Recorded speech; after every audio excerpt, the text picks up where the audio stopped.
Assalomu alaykum qadrdonlar. Shilibkalar nima deyapti? Qani? Shilibkani qoqsa, mahna qilib qoqsa endi mana. Kontenerli tonqisa, firma tonqisanglar mahna qilib qilinglar shilibkani mana. Eshiklarni hammani eshigini mana butun domni eshigini chiqarib ketdi mana.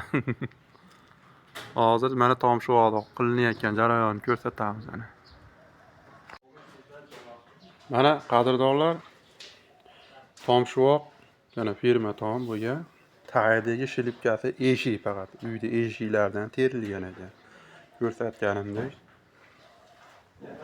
materiallari bilan mana 45 ming so'mdan bo'lyapti. Mana buni qalinligi 6-7 bo'lyapti, xudo xolasa.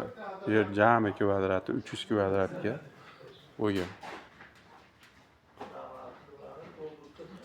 Buni orasini 1 metr qilgan. Mana ko'rishinglar mumkin. Kimga shunaqangi xizmatlar kerak bo'ladigan bo'lsa, bemalol ekrandagi raqamlarga telefon qilaverasizlar.